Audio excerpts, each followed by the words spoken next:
I think when you say like, how is it going to look in the future? I think music is going to become even more expansive. It's a basic medium of human expression. We have always used music to communicate and to express ourselves. So if you think about the way that digital products are expanding and taking over our entire existence, music will also fill that space too. So I'm very excited. Sound of Startups podcast is hosted by Taj, produced by Amplitude Ventures, your partner in early stage startups.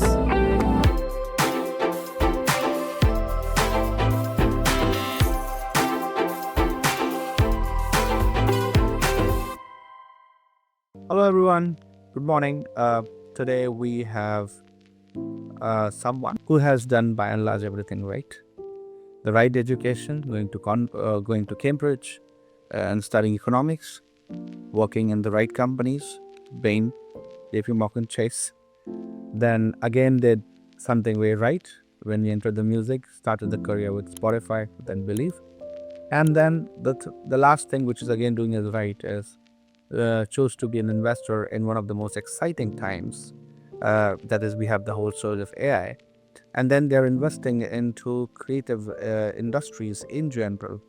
And with that, I would like to introduce to everyone my guest for today, which is Bradley Orford from London. Hi, Bradley. Welcome to the show.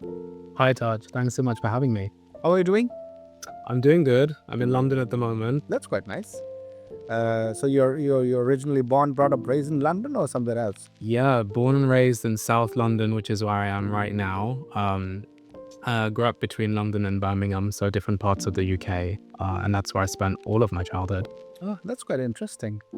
So, how was it? I haven't been to London. How was it to be a Londoner? You know what? I love London. I grew up in London in the 90s, and the part of London that I grew up in, it was really international. We had in the area I lived in people from English backgrounds, Caribbean backgrounds, Greek backgrounds, South Asian, and so it was very normal for me to be surrounded by people from different cultures. And I think that really played into my love for music, and discovering music from around the world. So, what was your first interaction with creative industries in general?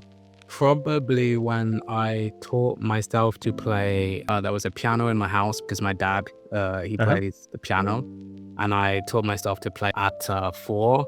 And that's when my parents said, maybe, if he can play the piano before he can read, we should maybe get him some lessons, And how did the Cambridge happen?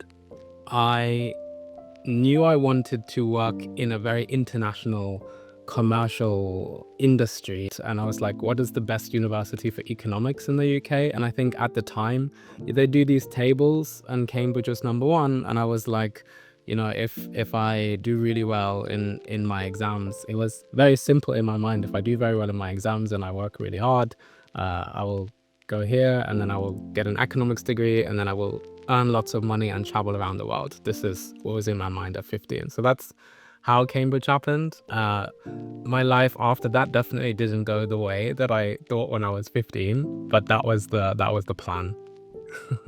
I think it did went that way. You went to Cambridge, and then you went to these investment companies, and then you had money. So it did bend that way. The reality when you actually work in these industries is very, very different and forces you to really think about what is interesting for you, what is exciting for you, and how are you going to really grow your potential and learn all of the things that you want to learn around the world. So, okay, what was something that made you question and you left everything and moved to Spotify? So Spotify was the result of me working in all of these companies, helping all of these different corporations solve these very routine business problems. And I was like, you have to find a way to combine these skills that you've learned in these hubs of industry and business with your passion, which is music and music business disruption. And at the time, Spotify was a product that I was using every day. So I was in these investment banks. It was that realization when I was in consulting that I needed to apply my skills to things that you have a passion about. And that's what I would advise anybody to really do, that thought exercise. Okay, so with that, now tell me what happened after Spotify. Where are you right now? And most importantly, you run a company called Rave Ventures. So what does the company do, and how is it like? How does it So work? we exist primarily to help innovators building the next wave of innovative companies in music, media, and community. Same way that, when the streaming revolution happened, we're moving into a new era of creativity with, tools like AI. We're moving into a new era of community where people are trying to find their way back to physical spaces. And we are in a more interconnected and globalized world than ever before. I've realized that perhaps the way that our business can help is by leveraging all of the experience we've had being part of that initial chapter of shifting to streaming between 2010 and 2020 to now this new wave of startups that are looking to work with the music ecosystem. That's quite interesting when you said the whole consumption patterns across the creative industry are changing, especially because of AI. Like, how is the difference, and what is so new in that? And can you elaborate more on it? Sure. So there are quite a few different changes happening at the same time. So one thing that has changed, which is not related to AI, is you have more artists launching themselves across the world than ever before. So you have a more globalized consumption landscape than ever before. We're seeing loads more content coming from South America, from Africa, from South Asia, from Southeast Asia. And the import and export patterns of that music has become way more complicated and globalized than ever before.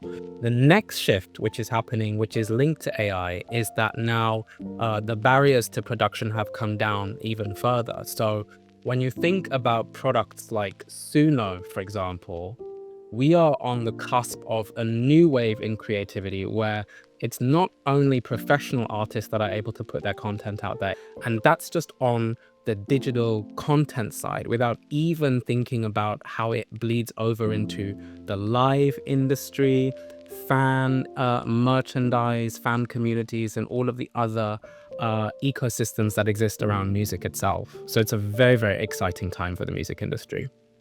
Okay, but then don't you think that the quality of overall music is going down because there's so much over content production happening everywhere? That's an argument that we tend to hear now because of the volume of content being produced, that the average quality is going down. I think in reality, it is more complex than that. I think you now have a situation where it is easier than ever to create content, and more people can create content than ever before. That means that you're going to get a lot more slop than you previously had. But it also means that you're going to have incredible creations that you could not have predicted. It's like an inflection point for the music industry. I think if you look at the historical music industry, a lot of the content that found its way to us on the radio, on the TV, in the shops, came through a very narrow distribution pipeline. You had very professionalized artist development programs by major labels who had access to the main media channels and distribution networks to get that music to the audience. So we all listened to the same few artists. That's now completely expanded out. So to your question of whether the average will go down, I don't actually know that there's a clear answer for that. I would say wait and see, actually, because I think there's going to be as much great content as there will slop content. I think the difficulty for the music listener is finding your way to the content that means something for you. And we all have our individual ideas of what slop is, right? Oh, this is very interesting. So right now we are in a situation, earlier people have to find content to enjoy. Now with the overproduction of the content across the medias is so much that it's again people who have to find what is the right content for me.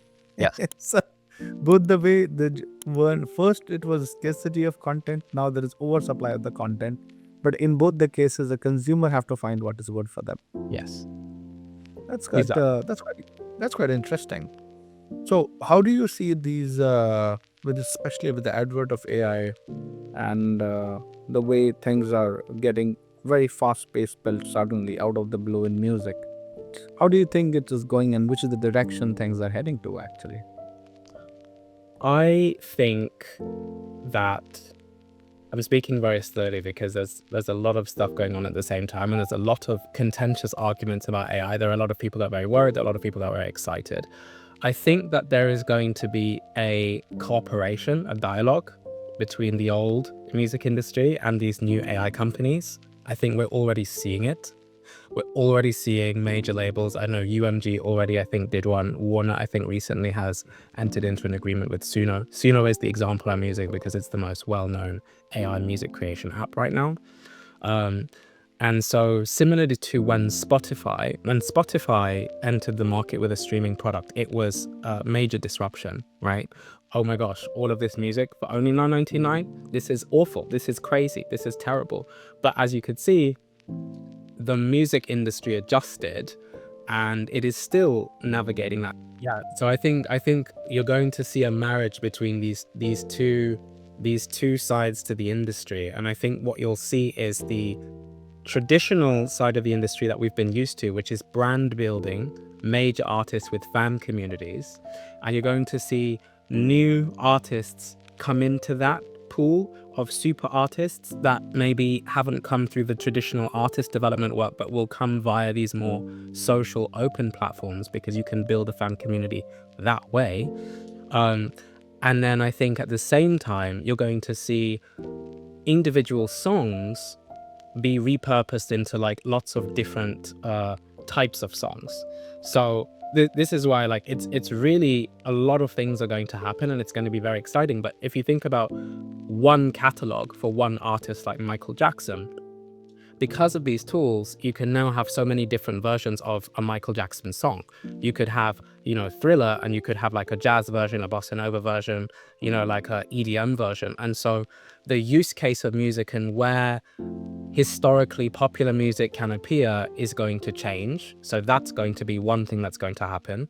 There's going to be another shift, which is going to be like what happens with superstars. What is our concept of a superstar? Like, what does a superstar look like in the future? That will change, and the avenues where you find superstars will be different. You might have artists that have huge fan bases in digital spaces that we in popular culture are less aware of. So I think when you say like, how is it going to look in the future? I think music is going to become even more expansive. It's a basic medium of human expression. We have always used music to communicate and to express ourselves. So if you think about the way that digital products are expanding and taking over our entire existence, music will also fill that space too.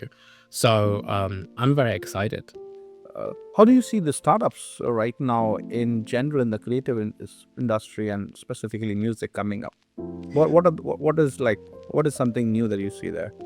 I think what's interesting to me is that the community is still actually quite small. So in the last couple of months, I've spoken to startups in America, in Europe, in the UK, and different parts of the world. And actually what you find is they are more connected than you would think. Oftentimes, these startups have come across each other. They are part of the same conversations. Their products are targeted to the same communities. I think it's going to continue to be challenging for startups in the creative space and the music industry to raise money. I think music and the creative economy naturally has a disadvantage versus other sort of B2B and very traditionally well-known sectors. And so I think those startup founders are going to continue to face challenges raising. However, I think that at the same time, traditional investors are becoming more familiar with the music space because we've seen a lot of catalog acquisitions. We've seen very traditional institutional investors move into this space and have an interest in this space. They want to be involved in music and they see music as a financial asset in a way that they previously didn't. And of course, they're not going to buy a company like Spotify because it's too big, right? And so if you want exposure to this type of industry and innovation in this space, you're going to be looking at smaller startups. So there's a positive side to things there. I don't think that will be available for all startups, and I think there'll be a preference for startups that are very connected with the major label ecosystem. But there's an opportunity, I think, for people who want to innovate in this space that maybe there wouldn't have been 10 years ago. I think the fact that AI is moving so quickly means that the major labels and the major companies in the music industry are also having to move very quickly and do deals very quickly, do partnerships very quickly, do collaborations that they previously wouldn't have been wanting to do or able to do. So there are opportunities, I think, for ambitious startups in music that move quickly to get their products out there and to test their MVPs. That makes sense. So you work with a lot of startups with your company. We're starting to. We're building our network across the world. Yeah. So in general, I mean, your company, Brave Ventures, has a lot of investments, few of the investments in the space, and the broader creative industry space. What are the mistakes do you think classically these startups in general in creative industries do that you think they should avoid? I think a classic mistake would be underestimating the power of networks within this industry. I think you have to think about relationships in this industry and how they can help you. And so one thing that I've noticed is, I'm speaking with startups that have a great idea and a great product, but they haven't taken the time to or invested as much time in kind of diligencing the nature of how deals get done in the music industry and the creative space. And so, they arrive at that a little later, or they find out about that a little later. And at the time that they find that out, they're at a disadvantage to other startups that came from a relationship driven space and managed to get their product in the hands of key influencers or artists or labels or people who can give their product traction. And if you're a fast mover in that space, I would argue that that is a really key success factor in this industry. So that's one thing that I think. That's quite nice. So yeah, just towards the closing, how does your company help startups? So we help startups in 4 ways. We effectively partner with early stage startups in the music, media, and creative and community space to really help them clarify their strategy. So one thing that I've learned working with, bigger companies such as Spotify and Believe over the last 10 years is, a lot of the time with these smaller companies, they make their strategies from like a very intuitive place rather than actually looking at the market landscape and understanding where they can have the greatest impact. This is something that Spotify has done excellently well. And so, I used to be head of market intelligence for Spotify, and we put a lot of effort into understanding what the global landscape looked like and how Spotify could grow quickly, which has brought it to become the world's #1 streaming platform. But there's a strategy that you follow to actually do that. You don't just kind of throw things at the wall and see what sticks. And so the first thing that we do is we partner with CEOs of these companies to help them understand their market, because oftentimes they don't have the time to actually go and do that mapping. The second thing that we do is oftentimes these companies are moving so quickly, they're not actually tracking what they're doing or how their teams are operating or even their performance metrics. So when we think about things like measurement, what are you measuring? How are you measuring it? And have your teams got access to the operational data that enables them to actually drive impact? So one thing that we also do is we partner with startups to look at the actual measurement that they're doing in terms of their main. Obviously, every startup is different, but like, how do you measure success in your startup? What are the operational KPIs that you're tracking? And do you have access to good enough quality operating data to grow your business? This is something that a lot of businesses don't do. The third thing that we do, of course, these are early stage companies, and so they're fundraising from the VC community. What I've personally found is that there's often a knowledge gap between these two communities. A lot of the times VCs are not familiar with the culture space. They're not familiar with the media landscape. And therefore, when you're communicating to this set of stakeholders, it's really important to frame things in a way that they understand, in a very traditional business-driven type of framing.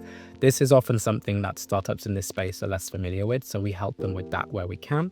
And the fourth is where we feel that we have a unique ability to help these startups, we make selective investments as well. So when you say selective investment, what kind of investments you would prefer? And what is your, okay, to begin with, what is the criteria for investing if you have to invest somewhere? Primarily in our business, it's mainly driven by, do we actually understand the domain that these companies are in? And so it's not necessarily the case that you need to do huge amounts of deep operational diligence on a company that is very young. The main thing that we would be looking for is, do these founders have a fundamental understanding of the trends that are happening at the macro level in this space? And is their business model set up to take advantage of that? So, for example, if I talk about Keep Hush, which was one of the first investments that we did, Keep Hush is very popular with young music fans under the age of 25, I would say, or Gen Z. But Keep Hush has actually been in operation for 10 years. They understand that the music landscape is becoming much more international. So one thing that I immediately noticed about that company is that they platform electronic artists from companies like Georgia, Kazakhstan, Japan, India. And it's very different to some of the other much more mainstream underground dance platforms that we have. They run these events that are live streamed around the world.